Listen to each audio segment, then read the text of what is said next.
Hi, I'm Jamie Miller, the new Director of Education for Quilts Inc. And today we are with one of our amazing 2026 International Quilt Festival teachers, Beverly Kirk. How are you today, Beverly? Am in the quilting zone. Good. That's a good place to be.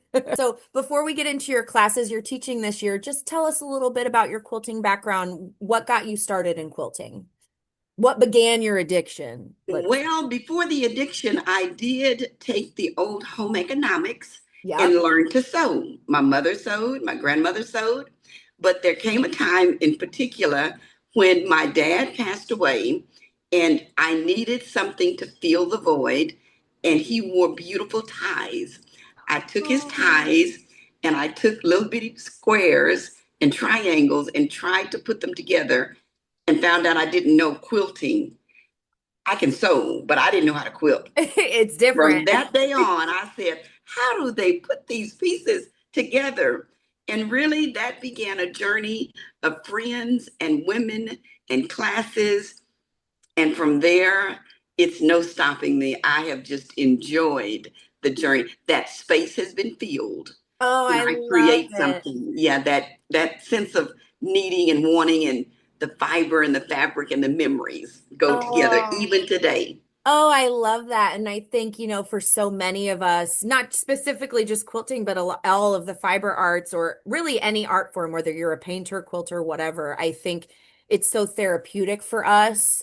And it's a way, I know when I'm struggling and having a hard day, I just need to go sew and make something. I don't even care if it's something I use, if it comes out the way it just helps me clear my head and it helps me through those hard times. Yeah, and it involves the hand, the mind, and the ability to think and create. So I didn't know that was in me, and now I'm Oh, doing it.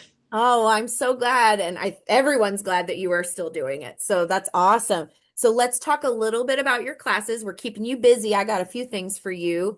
You're doing two classes for us, Windows of Wonderment and Quiltin International Sisters.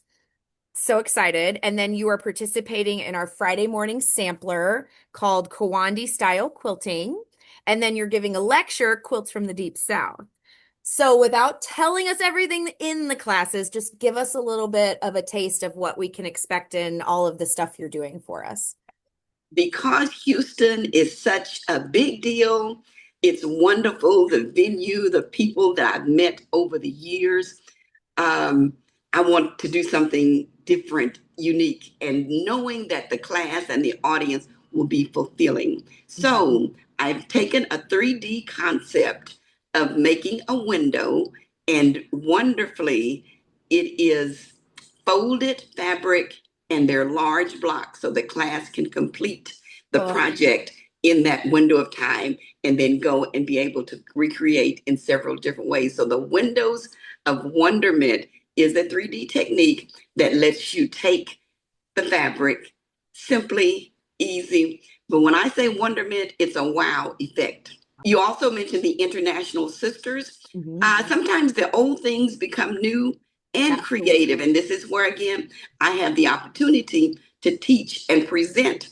And the women in this quilt block originally were called International Sisters. Things have been around, but when it becomes modern, it's a technique. And these women now are International Sisters. They're 10-inch blocks. And the construction method, I can't help but talk about it. I And the know, I love it. construction method and the color and the vibrancy.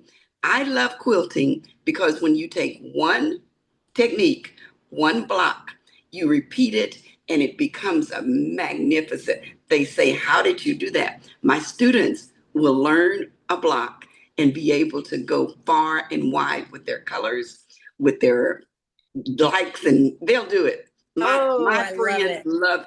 love to quilt after we get that one block Oh, down to perfection.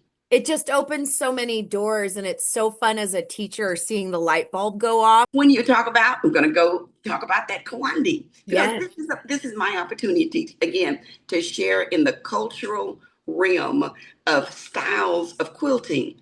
Kawandi is a word that means quilt, and there were women from India that sewed differently. We make a quilt block by block.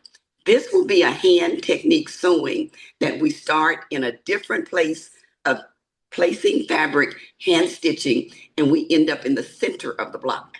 I know Oh, that how sounds different. interesting. It's Oh, I going to love be, it. and we'll do small projects. And again, Mhm. that enables the students when they're caught and captivated after this session of samplers, Oh, they yeah. will want to make coverlets, blankets, wall hangings, table runners, purses. There's no end to the Kawandi style of quilting. Oh, I love it. And you're doing that. I would love to touch a little bit in case you're new to International Quilt Festival. So, one of my favorite events is Sampler. This year it's on Friday.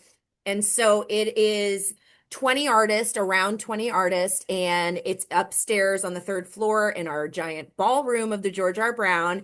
And each artist has a different section. So there'll be tables, chairs, you can sit out, but it's awesome because you're in the same room with 20 different artists and getting to see each thing of what artist is teaching. And they're all teaching and talking upon different subjects in quilting. And demoing, you'll get a booklet with all the different topics, patterns that are included from each teacher. And we love this event. People have so much fun and it's very go with the flow and The audience interacts, and that is talking and showing and telling our stories. It Mhm. is quite unique to be in the sampler room. And then tell us a little bit about your lecture. I love your lectures because you always bring a historical point to it. And I love historical things and I love the tradition of quilts. And so I'm always loving you because you give us that background and that history of it. I'll be lecturing on quilts from the Deep South. Hmm. I'll be covering the early 1900s and showing the style. There are Hawaiian, there Hmm. are Amish quilts, and those peoples have traveled all across the United States. I'm Yep. going to focus on the Deep South and the Hmm. women who quilted using mostly scraps and creative ideas that become works of art. They may not have been appreciated in their time. They were Hmm. utility based Sure. and they used them and used them up. But the quilts and the photos and the stories that exist will tell you a little bit about quilting that comes from the deep southern part of the United States, those states in that area. Oh, well, this you have a great lineup. I am so thankful, and I know our attendees are so blessed in whatever forum that they see you in, whether it's a class, sampler, lecture, all of the above. Please enroll now. What do you feel the importance is of attending either small, big, local, far away? What is the importance of attending in-person quilt shows, in your opinion? It's the viewing of the different techniques and fibers that are presented, full size quilt, small wall hangings, and you get that in a small show. And from Houston, there are different areas and different styles and different sizes. So it is the variety that's offered in a small or a large venue. You Mhm. just stay a few days longer at the big Yeah, venue so that you definitely. can take in everything. But again, when I see women walking and stopping and engaging in conversation, reflecting upon their own parents or Mhm. heritage, either venue, that is so, that's the thing that quilters love is a chance to talk, a chance to visit, a chance to reminisce, and we inspire each other. So Oh, we don't miss a quilt absolutely. show. We don't Oh, miss going because yeah. we're going to make new friends and inspire each other. It feeds the soul. Every quilt has a story. It's just so fun uh being surrounded completely by all of the like-minded people because we all are crazy quilters.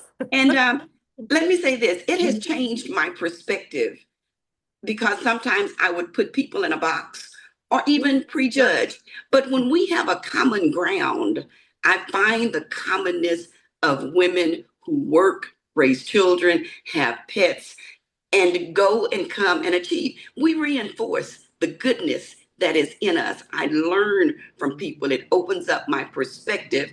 And when I get to the next place in life, I really am a better person. I'm Mhm. more friendly, I'm more at ease. So the world of quilting takes me outside of where I might be in a box and I get out of the box. It's so true. And I think especially, I mean, I know every generation has had trials, tribulations, everything's crazy. But I think, especially in 2026 when we have everything at our fingertips online True. and it's just in your face all the time. And unfortunately, most of the negative stuff is what's in your face all the time. And I think, being able to, I'm not saying things shouldn't be in quilting and certain topics shouldn't be in quilting because I think it should quilts give a message about any topic that you want to True. talk about. But it's so nice, kind of being in a quilting bubble for a few days at a show and it's all amazing, inspiring things. And it really just, it does prove that we're all the same. We all love the same things. We like different things, and that's okay. But we can all come together and make beautiful stuff together. And we repeat that process as we Mhm. continue to quilt and go and talk and visit. And yeah, it's a wonderful world. Oh, I love that, Beverly. What is one quilting tool or notion that you cannot live without? I would take my iron Oh, good because answer. whatever I create, I go back to the precision.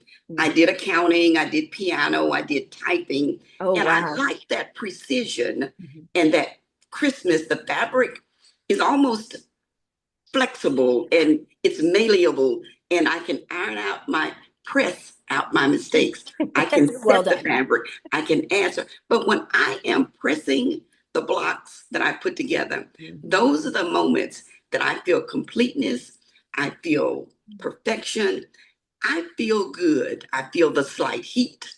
I see Mhm. the colors. It's taking me toward a finish. That's odd, but I love pressing a block, and a good iron does the job. I Oh, yes. so Oh, I yes. just thought I'd tell you that I love to Quilters iron are the press. snobby about our irons. I would. So I've fallen in love with good pressing, and a good Ooh, that's a tool great would be. answer. And they've been making them better and better. So I've got the top of the line. I've Oh, that's edged into good. that. And then to wrap up, where can we find you online? Where are you active on social media? And let us know your website, please. When you used my name as Beverly, I Mhm. took the first letter, and of course, I love to quilt. Be quiltin.